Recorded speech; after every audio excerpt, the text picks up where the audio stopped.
friends, and welcome to the channel Jane Reads. My name is Jeanette, and today I am going to do a summary of my reading in January. So I am filming weekly vlogs every week where I talk about the books as I start the books, as I finish the books, and give my final thoughts on the books in those vlog videos. And filming a wrap-up just felt very repetitive to me.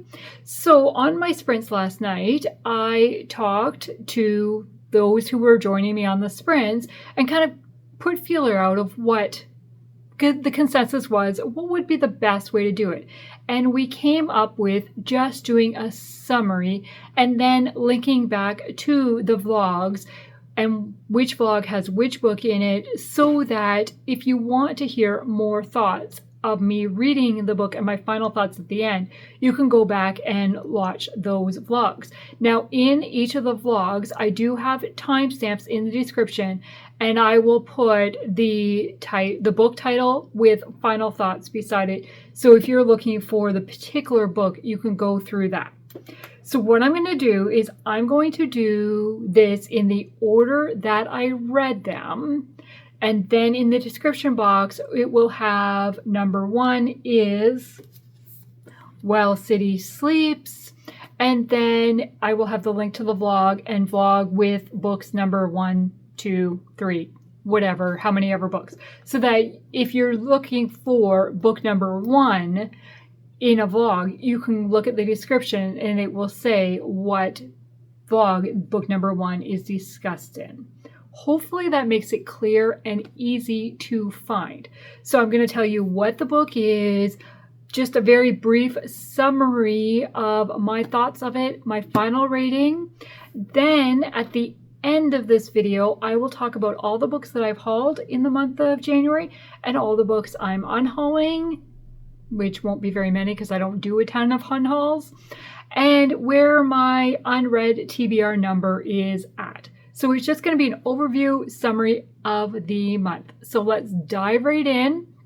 And the first book is The City Sleeps by Elizabeth Camden. This is book 1 of the Women of Midtown series, and we are following Catherine, who is a dentist, and Jonathan, who is a police officer. This is set in New York in 1913, and I have a quote to share from this, and it says, "We all have the freedom to choose what kind of person we want to be, what kind of character to show to the world, and I want to be brave." So I connected with the characters right from the start, and I was totally invested. There is a mystery going on, kind of what is happening, and can Jonathan break away from a family reputation and fight for what is right? I just really enjoyed it, and having a woman dentist in 1913 was unusual. And the dental practice that was open 24 hours, basically, not quite, but not normal dental hours that we would think of nowadays, in order to serve those, I really liked that. And we learn about what happens while the city sleeps, because I lost her name. Catherine is interviewing people that work kind of behind the scenes to keep New York City running. I thought it was really intriguing, and I gave it 4 stars. Book number 2 is I continued in the series and read When the City Sleeps. Wow, I'm mixing up title names here. When Stars Light the Sky, which is book 2 of the Women of Midtown series. And this time it is not set in New York. We are in Germany, and it covers the period of 1914 to 1917. It does follow a character that we met in book 1, and she is homesick for her time in New York. So New York is mentioned quite a bit, but she is working at the American Embassy in Germany during the World War I, and it was really intriguing. This is like kind of a grumpy sunshine trope that happens. We have the male main character who really just wants to be left alone, and there is a marriage of convenience that happens, and it's kind of like, why does it happen? What's leads to it and how does it resolve. I loved this book. I was very annoyed with a certain character at a certain point in time, but I got over my annoyance and it became a 5-star read for me because I was so hooked on these characters and what was going on. And I loved that it covered a 3-year time period. And it was like a slow build up to the marriage and how that all happened. And then we follow like what's going to happen. And I absolutely loved it. Then the next book I read was on my Kindle, and that was Protecting Her Daughter by Lynette Eason. This is book 3. I didn't write down the number. I'm pretty sure it's book 3 of the Wrangler's Corners series. And we are following one of the brothers that we met earlier in the series. And then somebody that is trying to protect her daughter, obviously. So somebody has been trying to kidnap Zoe's daughter. And Aaron just happens to be on site during an incident and gets involved. Aaron is a vet. His brothers are police officers. And it is set in a ranch in Tennessee. And we're just trying to figure out what's going on and why, what the motive. Could it be a family member? What's the other reason? Like, because the father of the daughter is no longer around, and why? I was really interested in it. However, there was a part of it that I was like, it's a little far-fetched. I did not like the relationship. I think that was it. Like, the relationship moved way too quickly for me. I mean, it is a love-inspired book. It is kind of 220 some pages. I think if the relationship hadn't ended where it ended, I would have liked the relationship better. But I do have a quote to share from this one. It says, "Not one of us is perfect or without baggage, but together we can overcome that and build a great life together." I just really like that. Not one of us is perfect and without baggage. Then the next one I read is Fallout by Carrie Stuart Parks. This is a romantic suspense, and we are following a teacher, Samantha, who is teaching in a portable classroom, and a vehicle comes crashing in to the classroom. She is able to save the kids and get them out in time, but her purse goes missing. Her car gets wrecked, and was this a freak accident that somebody lost control and ran into the classroom, or was somebody in the classroom targeted? I was really intrigued with that concept and what's going on. I didn't like the characters though. There was one character in particular that I didn't understand why Samantha was trusting them and spending so much time with them. They just didn't seem to have a connection at all, and I did not understand. It really confused me. I gave this 3 stars, and this will be being unhauled. The next book I finished was In Spotlight and Shadow by Rachel Scott McDaniel. This is part of the Doors to the Past series. I buddy read this with Alma, and we really enjoyed chatting about it. This is a dual timeline story set in Pittsburgh, Pennsylvania.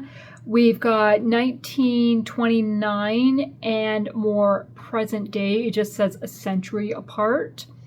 And so we are following 2 females, Elise in the current time period and Sophie in the 1929 time period.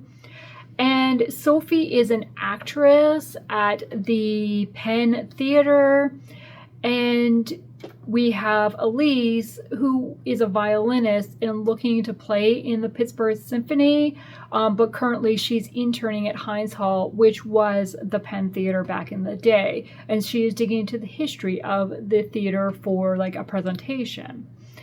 And during that, she comes across an old stage prop that connects her to Sophie eventually. Takes quite a while. But we were following these two women through their time, and it had no idea how they connected other than they are both around the same building. At some point their story is going to connect, and I liked the mystery. I was invested in the mystery, but it was the characters and the romantic relationships that really drew me into this story. I loved both females. I was rooting for both romances to happen. And I just didn't really care that much about the mystery because I cared about the characters' relationships so much more. But there is a part of a story that is revealed for one of the women, and then somebody else kind of really shows true forgiveness and looking past others' mistake, like not blaming somebody for somebody else's mistake. And I really, really like that. So I gave this 4 stars and I recommend it. The next book I read was 84 Charing Cross Road. I actually listened to this on audio, and it is a nonfiction It is a nonfiction with letters that have been exchanged between a bookseller in England and a playwright in New York who is trying to buy books from the bookseller. It is a true story, like it is true letters that were exchanged. It covers a 30-year time period, I want to say. I'm beginning to wonder if it really was that long. So it is completely epistolary, and we just follow the correspondence between the two. I found it okay. It was enjoyable to read and to hear about some of the works that they were searching for and some of the prices of the books and how they would send the money in the mail, just like cash rather than money order. And here, I'm sending it to you in American dollars, you convert it. Because that's easier than for me, right? Like it was just, I think Helen kind of annoyed me a little bit in that she just was kind of demanding in some ways. But I really liked Frank, the bookseller, and then we get to see other characters from the company, from the bookstore, and just get to know a little bit more. There's not a romance at all, just the strictly friendship. But we're also helping each other out during, just after World War II, like World War II has ended, but they're still dealing with the effects of the war and products are limited and stuff. So I found that enjoyable. I enjoyed that. I didn't know or recognize a lot of the authors or the poets or the books that, like the written works that were talked about. I didn't recognize them. But I gave it 3.5 stars. It was okay. I've read it, checked it off the list. The next book I finished was The Story People by Heather Kaufman. Now, I'm not going to tell you what my rating for this book was because this was a 5-star prediction, and I will have a 5-star prediction video coming out in next week, in a couple weeks, sometime this month for sure. So I'm not going to tell you my final rating on it. I will tell you I did enjoy it. And so we are following Ben, who has inherited this bookstore in Indiana from his uncle. And he grew up going to this bookstore for quite a few years. Like, it's a fond memory of his childhood. Something happened, he wasn't able to go for a bit, and then his uncle passed away and he inherited the bookstore. He's been there for a few years now, and he's debating whether to stay and keep the bookstore going or whether to sell. He has connection to the bookstore, but it's hard for him to be at the bookstore because of the memories. Then we have a group of elderly women who are trying to match Ben up with somebody in hopes that if he's happy and not single, he will stick around and keep the bookstore. However, they don't really put a lot of thought into who they're matching up or how they're trying to match him up, and there are some really funny antics that happen because of that. And then we have Rosemary, who grew up coming to the bookstore young as a kid and is now in town looking after her grandmother for a little bit. And she pops into the bookstore as like to rekindle, like remember, right? I can't think of the word. Because she has fond memories of it. So she pops in, she meets Ben, and she's not really sure what to think of him. And then every time she runs into Ben, something strange has happened, and her opinions of him change, mainly due to the matchmaking efforts and the situations that he's got involved in because of these women. And there is an elderly romance that happens as well in this that I did enjoy. It's a unique storytelling style because there is, at the beginning of each chapter, there is this, I'm trying to find chapter 1. There is this story that's happening, but it is not connected to our characters of the main story. Like, it seems more like a kid's story. And so, but that's at the beginning of every single chapter. For me personally, after reading the first 4, and couldn't handle flipping back and forth between the two. So I skipped this as I was reading, and then I read every page, like the start of the chapter at the end. Once I finished the full book, then I went back and read these in order. And for me, that worked the best because then, I mean, it does eventually connect to the main story, but I didn't like flipping out of the main story because like something happens in the main story. I want to know what happens next. I don't want to take a minute and fill in this. The other unique thing about this book is at the beginning of every chapter is this line.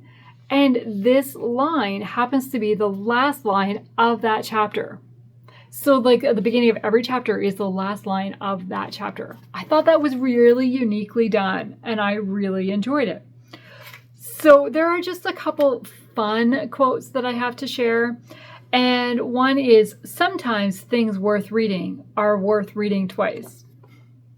And it's not talking about rereading so much, but that's the way I took it and I really enjoyed it. The second one is about DNFing. At some point, you have to put a bad book down and pick up something else. So it made me laugh, and I did like the characters in it, the whole group of characters in it. Then my only reread of the month was A Distant Melody by Sarah Sundin. This is book 1 of the Wings of Glory series. It is a historical romance set in 1942, so kind of the start of World War II. We have Allie, who has come to town for a friend's wedding. She ends up meeting Walt, who is a friend of the friend, and they just connect right away. However, Allie is in a relationship set up by her parents, like kind of an arranged marriage, because her father wants this guy to inherit his company, and he's currently the second in charge at the company. And Allie is an only child and it can't go to the female, so he wants her to marry him so that he can have. But there's like no love there at all. And Allie is willing to listen to her parents and follow. But Walt kind of challenges her a little bit about doing what God wants you to do, not doing what your parents want you to do. And they strike up a friendship and they start exchanging letters, strictly on a friend base once Walt finds out that Allie's involved with somebody. And I really enjoyed how Walt challenged Allie to do what God directs her to do, not the parents. Like, that's my favorite part of the story. Then we have Allie kind of standing up for herself and realizing that she needs to follow God and not follow her parents. And the way that she does that and goes through some really hard things because of that, I really enjoyed it. And I read this back in 2022, but rereading it, I did not remember everything that happened. There was a couple things, but not fully. So yeah, I did not write down a quote to share from it, but I know I've shared quotes from it before. But yeah, I gave it 5 stars. I enjoyed it just as much the second time around as I did the first time.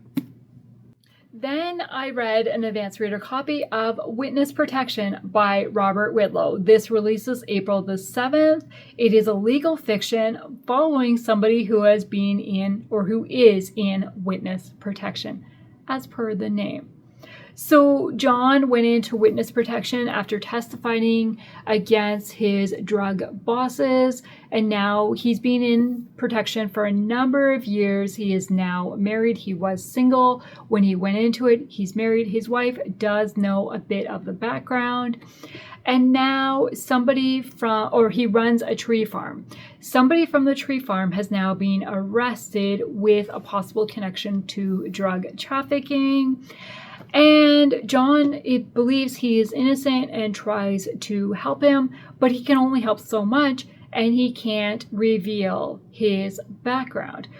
As things happen, it starts to look like maybe people from John's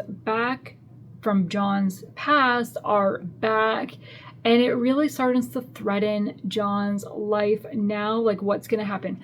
I really enjoyed that John and his wife Sarah talked about things, and really like the way Sarah really supported. And I was so worried. Sarah is 7 months pregnant, and I was so worried of stuff happening throughout this. Then we have the lawyer Kelly, who has her own things going on. She's new to town. She's moved in with her Aunt Carly and her 2 children, like Kelly's 2 children, after the breakup of her marriage, and she gets a job at this law firm and ends up taking this case, and nothing seems to be as it's obvious, like as it looks. Nothing seems to be like it looks. And I was so invested. Like, I have thought about this book so much, and kind of all the twists and turns that happened, and I was on my edge of the seat. I just could not figure out how this was going to wrap up. I gave it 5 stars. I really enjoyed it. Then I read another Doors to the Past series, and that is Behind Love's Wall by Carrie Fancett Pagels. This one is set in Mackinac Island. We are following Lily in 1895, who is a singer and has a secret that she is keeping. And then we have Willa in the 2020 timeline, and who is an interior designer, has come to the Grand Hotel in Mackinac Island to help restore or provide ideas for a restoration or redecorating, maybe more. And she discovers Lily's journal. And so we are learning more about Lily and the past, and what are the connections to the present day timeline. I really liked Lily, and I really was rooting for the relationship that was possible of happening in the 1895 timeline. I struggled with the 2020 timeline. I just didn't connect with Willa, for one thing. Then this is COVID, early July of 2020, and there are numerous mentions to face masks. And, we walked in the building and put our face mask on. We walked out of the building and took our face mask off. I didn't need to know every time they put it on or took it off, or what the face mask looked like. It was just overkill, personally. Then we have characters with the same names in both timelines. So that made it a little hard to, which one is this one? Which one? And they are related. And so, for example, we have Garrett Christie in the 1895 timeline, and then we have Garrett Christie III in the 2020 timeline. And he's not the only character that had the same name. Like, there was multiple characters that had the same name. And I realized trying to show like the generations and the family connections, but I think it could have been done differently. So I did enjoy the 1895 timeline, but I just didn't care for the 2020, so I gave it 3 stars and I will be unhauling this book. Then I read Wired Love by Ella Chevier Thayer. This was the group read for Epistolary January, and this was written in 1890 something, I want to say. Can't remember exactly the date. And it is set in Boston, and we are following two telegraph operators that begin a connection over the telegraph.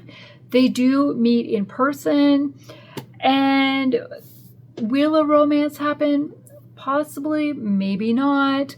And then we've got a whole group of characters, or a small handful of characters that live at the same boarding house, and their interactions is what we're following.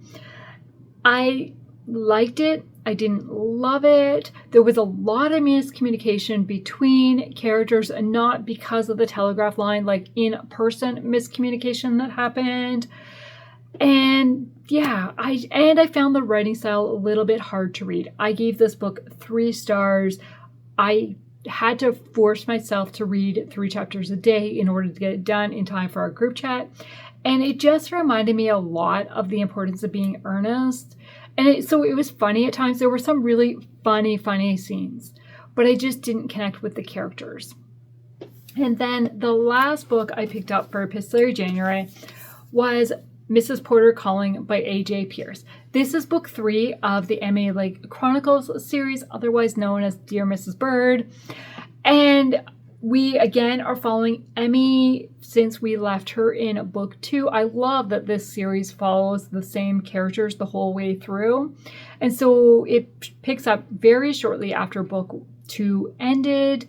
And we're following her. And now the owner of the Women's Friend magazine has passed away, and he has left the magazine to his niece. And so his niece comes in and wants to make a few little changes. Well, how do those changes affect Emmy and the co-workers at the magazine? Then we have the personal life with Emmy and Bunty and her friends, and kind of life during World War II at this time when a lot of the men are away. And I loved it. Like, I love Emmy, and I was just connected with her so much. This book made me bawl at a certain scene. And then a little bit later, it made me cry again over something else that happened. And not like, it wasn't even like a similar incident. Like, I loved it. And there is a certain character that was really annoying. It's kind of like, go away. Like, just leave them alone. But the way the characters dealt with it was humorous and good, and just, yeah, I loved it. I gave it 5 stars. So that is all the books that I read in the month of January. Now, what books did I bring in? I need to turn on my computer to tell you. Okay, so January, I acquired quite a bit of ARCs, really. So the first 2 books are the only 2 books that I have physically, and that is Hearts on the Fly by Tony Shiloh. It's a contemporary romance with a hockey player, I assume.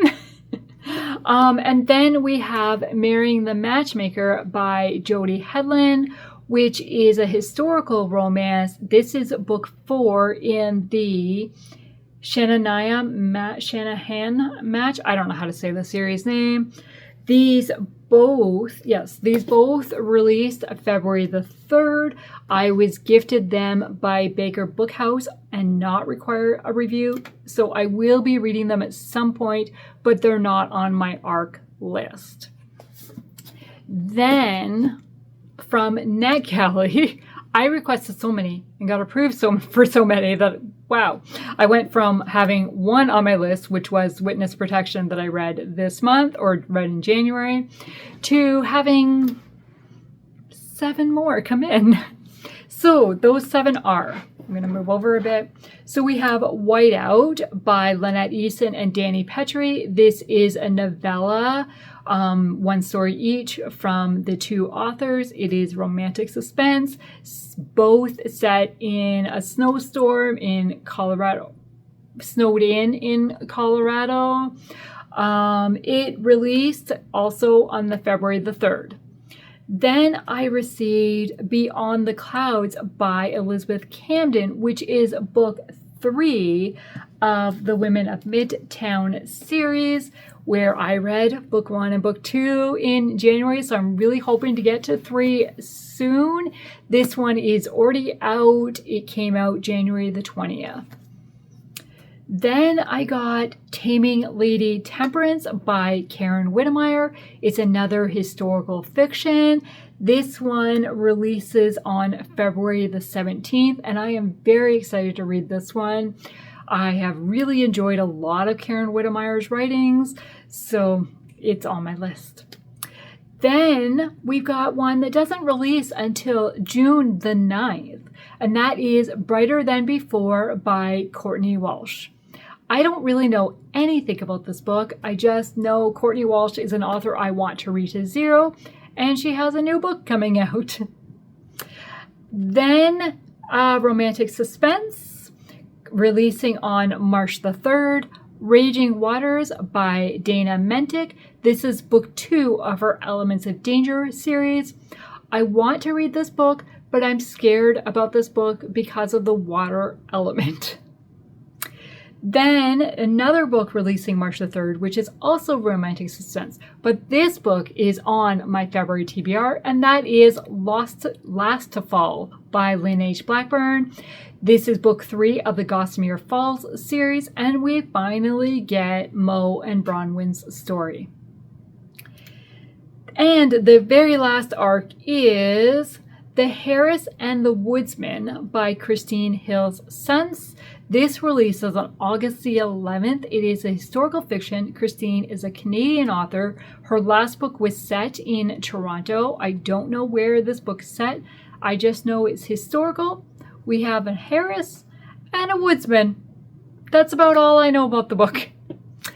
And the last book that I purchased on Kindle, it was on a free sale, and that is Twice Sold Tales by Shantana Hagiv. I don't know how to say her last name, but I have heard really good things about this book, especially from Chantel at Chantel Reads All Day. Right? Yes. I'm like, that's her channel name, right? This is book 1 of the Book Strings series. Wow, that's a hard name to say. And it's set in a bookstore. That's about all I know about it. So those are the 9 books I brought in the month of January. Now, I brought in 9 books. I started the month at 131 unread books on my TBR. But I read quite a few physical books, as you saw. I read quite a few. And only one of them was a reread. So I read 1 arc, and I read 8 books that I owned. Not only physically, but on my Kindle as well. So that is 9 books that I read to take my number down from the 131. However, I brought in 10 books. So my TBR actually went up to 132 instead of down. Oops. So can I do better in February? Let's hope we'll do better in February. So that is where my TBR is standing at 132. But a lot of arcs that I hope to read very shortly. As I said, one of them is already on my TBR for this month. And overall, I had an amazing month because I had quite a few 5-star reads. Now, one of them, A Distant Melody, was a reread. But we've got When Stars Light the Sky. We've got The Story People That Might Be a Possibility. We have Witness Protection by Robert Whitlow. And we have Mrs. Porter Calling by A.J. Pearce, which, I'm looking at my list, yes, which are all 5 stars and a 5-star possibility. So do I have 4 5 stars for the month, or did I have 5 5 stars for the month? You'll have to stay tuned for the 5-star prediction video to find out exactly what my final rating on The Story People was. I want to thank you for taking the time to tune into this video today, and I would love it if you would like and subscribe to the channel if you're not already. And if you have nothing to say, please leave me a typewriter or something to do with typewriter keys or something in the comments below to indicate Mrs. Porter Calling, because this was the last book I read of the month and it was a 5-star rate. So that's why I'm picking that emoji. Thank you. Have a great day. Bye.